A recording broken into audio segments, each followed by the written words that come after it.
할렐루야. 9월의 첫날 첫 시간을 구별하여서 하나님을 예배하는 여러분 모두를 축복합니다. 올여름 참 많이 힘들고 많이 더워서 여러 가지로 어려우셨을 텐데요. 결국 여름은 지나갔습니다. 오늘 선선한 바람 맞으시면서 기분 좋게 나오셨을 거라고 생각하는데, 여러분 9월 첫날 첫 시간을 기분 좋게 하신 하나님께서 여러분들의 삶의 모든 시간들 가운데 은혜의 풍성함으로 채우시기를 축복합니다. 9월의 모든 시간 하나님께 맡겨드림으로 하나님의 채우심을 풍성히 경험하는 귀한 은혜 있으시기를 축원합니다. 오늘은 우리가 잘 아는 말씀을 함께 나누려고 해요. 예수님께서 베드로를 부르시는 장면이죠. 예수님의 말씀을 듣기 위해서 수많은 무리들이 몰려드는데 공교롭게 그곳은 해변가였습니다. 수많은 무리가 밀리고 또 밀고를 거듭하면서 예수님 근처로 몰려들다 보니까 점점 밀려서 예수님은 바다로 빠져들 지경인 거예요. 무슨 상황인지 그림이 그려지시죠? 이때 예수님께서 주위를 둘러보니 한켠에 배 두 척이 있고 어부들이 그곳에서 그물을 손질하고 있습니다. 예수님께서 그들 중에 시몬이라는 사람에게 찾아가셔서 말씀하시죠. 3절 말씀을 볼까요? 예수께서 한 배에 오르시니 그 배는 시몬의 배라. 육지에서 조금 떼기를 청하시고 앉으사 배에서 무리를 가르치시더니. 아멘. 예수님께서 배를 좀 쓰자고 하세요. 몰려든 무리들 때문에 바다에 빠질 지경이 되었으니까 배에 오르셔서 그곳에서 말씀을 전하면 조금은 안전하시겠다 생각하셨던 것 같아요. 근데 여러분 한번 생각해 보세요. 어부들이 그물을 왜 싣고 있는 겁니까? 이제 막 배를 출항시키려고 그물을 싣고 있는 겁니까? 아니면 물고기 잡이를 다 마치고 나서 손질하기 위해서 그물을 싣고 있는 겁니까? 그물은 고기를 다 잡고 나서 손질하는 거죠. 그러니까 이 어부들은 밤새 물고기를 잡고 막 돌아와서 그물 손질을 하고 있었던 겁니다. 생각해 보세요. 밤새 물고기를 잡았으면 얼마나 지치고 피곤하겠어요. 그런데 예수님께서 오셔서 배를 좀 쓰자고 하시는 거예요. 여러분 같으면 어떻게 하시겠습니까? 몇 년 전이죠. 하정이 발레 공연을 마치고 안중에 있는 어느 식당에서 저녁을 먹으러 갔는데, 그때가 저녁 8시 정도 되었던 것 같아요. 식당에 들어갔는데 일단 종업원 눈치가 별로 안 반기는 눈치예요. 아마 끝날 시간이 다 되었었나 봅니다. 일단 자리에 앉았는데 주방에서는 일부러 그러는지 그릇을 탕탕 내리치는 소리도 들리고, 아니 앉아서 물을 마시고 있으니까 저쪽 끝에 불을 끄는 거예요. 그래서 그냥 가겠다고 하고 나왔는데, 인간적으로는 이해가 되죠. 늦은 시간 얼마나 피곤해요. 그러나 저는 다시는 그 식당은 안 갑니다. 어쨌든 여러분, 몸이 피곤하면 말도 거칠어지고 몸도 거칠어지지 않겠어요? 오늘 본문에서 밤새도록 물고기 잡은 시몬이라는 사람은 우리가 잘 아는 베드로죠. 베드로는 밤이 새도록 물고기를 잡았습니다. 그런데 그를 더 지치게 하는 게 뭐예요? 한 마리도 잡지 못한 채 허탕을 치고 돌아왔다는 사실이죠. 얼마 전에 그 친한 친구 카톡방에 문어를 잡으러 갔는데, 문어를 한 12시간 잡나 봐요. 한번 나가면 10마리를 잡았다고 너무너무 기분이 좋다고 그것도 자랑하는 글을 봤는데, 그렇잖아요 여러분. 피곤하더라도 어느 정도의 수확이 있으면 기분 좋게 돌아올 수 있는데, 밤이 새도록 물고기를 잡았는데 한 마리도 못 잡고 허탕을 치고 돌아왔으니 얼마나 힘들어요. 잘 보세요. 노력을 안 한 게 아니에요. 게으름을 피운 것도 아니에요. 그런데 결국은 빈손으로 빈배를 끌고 돌아오죠. 이 정도면 승질나서 이 그물 내팽개치고 집으로 돌아갈 법도 한데 끝까지 그물을 손질할 정도로 성실한 사람, 그가 바로 베드로입니다. 여러분, 이 장면을 주목해 보세요. 베드로가 밤이 새도록 그물을 던져보았지만 잡은 게 없었습니다. 근데 이게 과연 베드로만의 이야기일까요? 우리에게도 이런 일들이 찾아오지 않나요? 누구보다 최선을 다해서 열심히 살았습니다. 몸을 아끼지 않고 수고했습니다. 그런데 그 노력이 물거품이 되었던 상황들이 있지 않으세요? 밤이 새도록 수고해 보았지만 빈배뿐인 겁니다. 대개는 열심히 하면 좋은 결과가 주어지는 것이 일반적이지만 꼭 그런 건 아니죠. 그래서 우리에게도 분명 빈배와도 같은 시간들이 찾아오는 겁니다. 그때 예수님께서 베드로에게 찾아오셔서 내 배를 쓰시겠다고 말씀하세요. 이런 상황에서 내 배를 내어주는 것 결코 쉬운 일이 아니에요. 다른 배를 쓰라고 이야기할 수도 있잖아요. 그러나 베드로는 그렇게 하지 않습니다. 자신의 빈 배에 예수님을 모십니다. 지치고 피곤하고 공고하지만 그럼에도 자신의 배에 예수님을 모셔요. 여러분, 이게 중요합니다. 9월 한 달을 살아가면서 매 순간순간 기억하세요. 예수님을 내 삶에 모셔야 한다는 사실을요. 지치고 공고한 베드로의 인생이 언제 달라지는지 아십니까? 예수님을 모시고 난 다음부터 그의 인생이 달라지는 거예요. 예수님께서 베드로의 배에 타시면서부터 변화가 시작되는 겁니다. 회복의 은혜가 부어지는 거예요. 그렇다면 오늘 여러분의 인생의 배에 예수님을 모시고 있습니까? 한번 살펴보세요. 내가 지금 예수님을 모시고 살아가고 있는지, 아니면 예수님은 좀 가만히 계세요, 내가 홀로 할 테니까 하면서 나만의 열심을 가지고 고군분투하고 있는 것은 아닌지 말입니다. 분명한 건 뭐예요? 예수님을 내 삶에 모실 때 그때 내 인생의 문제가 해결된다는 겁니다. 예수님이 내 삶 가운데 오실 때 그때 내 인생의 결실이 주어진다는 거예요. 열매가 맺힌다는 거죠. 요한복음 5장에 보면 우리가 잘 아는 가나의 혼인잔치에서 예수님이 물을 포도주로 바꿔주신 그 이야기가 나오잖아요. 혼인잔치에서 포도주가 떨어졌다는 것은 더 이상 잔치를 계속할 수 없는 상황이 도래했다는 거예요. 낭패도 이런 낭패가 없죠. 그런데 잔치가 파하지 않고 계속된 이유가 뭔지를 생각해 보세요. 어떻게 잔치가 계속될 수 있었을까요? 어떻게 잔치를 무사히 마칠 수 있었을까요? 예수님이 그 자리에 계셨기 때문입니다. 예수님이 그곳에 함께 하셨기 때문이에요. 그렇습니다. 예수님이 함께 하시면 됩니다. 그래서 우리는 우리의 삶에 예수님을 초청해야 되는 거예요. 그렇지 않으면 결국 우리는 헛구물질하는 인생이 되고 맙니다. 아무리 열심히 살아도, 아무리 수고해도, 아무리 노력해도 결국 우리는 인생의 빈 배를 맞이할 수밖에 없다는 거예요. 이제 여러분, 예수님께 온전히 여러분의 삶을 맡겨드리시기를 축복합니다. 예수님께 맡겨드림으로 이제는 더 이상 빈 배와 같은 인생이 아니라 예수님으로 충분한 인생, 예수님으로 충만한 인생 살아가시기를 주님의 이름으로 축원합니다. 자, 예수님의 요청에 먼저 베드로는 자신의 시간을 들였습니다. 지치고 피곤하지만 예수님께 기꺼이 자신의 시간을 내어드려요. 우리도 하나님께 나의 시간을 드릴 수 있어야 합니다. 아무리 바쁘고 힘들고 피곤해도 하나님께 시간 드리는 것만큼 여러분 아까워하지 마시기 바랍니다. 그 사람의 시간을 어떻게 쓰는지를 보면 그 사람의 10년 후를 알 수 있다고 하잖아요. 이 말은 무슨 말일까요? 시간은 곧 그의 삶이고 시간은 곧 그의 인생이라는 거예요. 로마서 12장 1절의 말씀을 보십시오.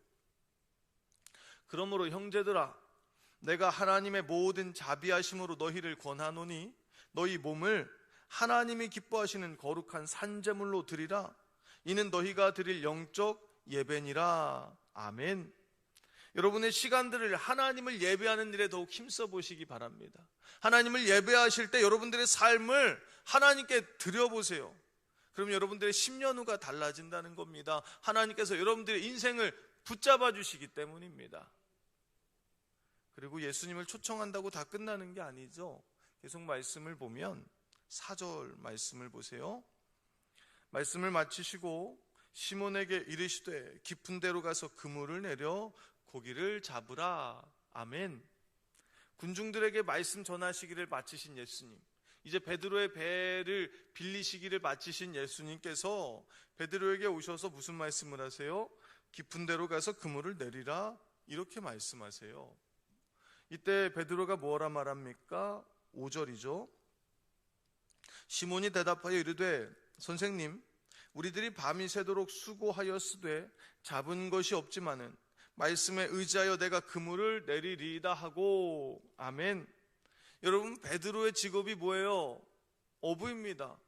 예수님의 직업은 뭐예요? 목수잖아요. 예수님이 베드로에게 집 짓는 법을 가르쳐 주신다면 베드로가 그 말을 잘 듣지 않았겠어요? 그런데 베테랑 어부 앞에서 목수가 이래라 저래라 하니 이 광경이 퍽 생경하고 이상해 보이지 않습니까? 더욱이 지금은 아침입니다. 아침에는 깊은데 고기가 없답니다. 이건 상식적으로나 경험적으로 볼 때 말이 안 되는 얘기거든요. 근데 베드로가 뭐라고 말해요? 말씀을 의지하여 내가 그물을 내리리이다. 베드로는 자기 상식을 의지하지 않아요. 자기 경험을 의지하지 않습니다. 무엇을 의지합니까? 말씀을 의지합니다. 오직 말씀만 의지합니다. 사람의 말은 어때요? 조변 섞게 하죠. 아침 다르고 저녁 달라요. 근데 우리 주님의 말씀은 변함이 없습니다. 그래서 우리가 그 변함없는 말씀을 붙잡을 때 우리의 삶에 은혜가 임하는 겁니다. 여러분, 6절의 말씀을 보세요. 그렇게 하니 고기를 잡은 것이 심히 많아 그물이 찢어지는지라. 아멘. 말씀을 의지했더니 어떻게 되나요? 고기를 잡은 것이 심히 많아 그물이 찢어질 정도가 되었답니다. 말씀대로 하면 안 될 것 같아요. 말씀대로 하면 분명 실패할 것 같아요. 그러나 여러분, 순종해 보십시오. 됩니다. 말씀에 의지해서 그물을 내렸더니 그물이 찢어질 정도로 많은 물고기가 잡혔습니다. 그러니까 말씀은요, 분석하는 게 아니에요. 말씀은 순종하는 겁니다. 말씀에 순종할 때 능력이 나타납니다. 말씀에 순종할 때 주님의 역사가 나타나는 겁니다. 로마서 10장 17절의 말씀을 보세요. 그러므로 믿음은 들음에서 나며 들음은 그리스도의 말씀으로 말미암았느니라. 아멘. 믿음은 들음에서 난다고 했고 들음은 어떻게 주어집니까? 그리스도의 말씀으로부터 주어진다고 합니다. 여러분, 말씀을 들었을 때 그 들리는 그 말씀을 붙잡는 것, 그게 바로 믿음입니다. 그 말씀대로 살아가기 위해서 애쓰고 헌신하면서 수고하는 것, 그게 믿음이라는 거예요. 9월 한 달 믿음으로 말씀 붙잡으시기 바랍니다. 그때 말씀의 능력 안에서 주님께서 여러분들의 삶을 넉넉히 채워주실 줄로 믿습니다. 하나님의 채우심이 참 놀랍다는 생각을 해요. 베드로의 빈 배를 채우시는데 베드로의 배만 채우는 게 아니죠. 다른 배까지도 채웁니다. 내 삶에 하나님의 은혜가 임하면, 내가 예수님을 영접하면 그 은혜가 나에게만 끝나는 것이 아니라 나의 가정으로, 나의 이웃들에게로 흘러가게 된다는 거예요. 여러분, 하나님이 아브라함을 부르시면서 그에게 뭐라고 말씀하세요? 창세기 12장 2절에서 3절 말씀을 보세요. 내가 너로 큰 민족을 이루고 내게 복을 주어 내 이름을 창대하게 하리니 너는 복이 될지라. 너를 축복하는 자에게는 내가 복을 내리고 너를 저주하는 자에게는 내가 저주하리니 땅의 모든 족속이 너로 말미암아 복을 얻을 것이라 하신지라. 아멘. 여러분이 복입니다. 하나님은 여러분을 부르셔서 여러분들에게 복 주심으로 그 은혜를 흘러가게 하기를 원하십니다. 9월 한 달 풍성한 복 받으시고 그 은혜들을 마음껏 흘려보내시는 축복의 통로 되시기를 축복합니다. 우리 8절 말씀 볼까요? 시몬 베드로가 이를 보고 예수의 무릎 아래에 엎드려 이르되 주여 나를 떠나소서 나는 죄인이로소이다 하니. 아멘. 베드로가 예수님 앞에 엎드려 회개하죠. 베드로가 무슨 죄를 지었다고 회개합니까? 베드로는 순종한 것밖에 없잖아요. 피곤하고 지치고 공고한데 내 배를 예수님께 내어드린 것밖에 없어요. 예수님은 베드로에게 찾아오셔서 베드로가 가장 잘하는 것, 베드로가 가장 자신 있는 것, 베드로가 가장 잘할 수 있는 것을 건드셨어요. 물고기 잡는 데 있어서 베드로는 선수거든요. 그런데 베드로가 빈배를 가지고 왔을 때 베드로의 빈배를 누가 채우세요? 예수님이 채우십니다.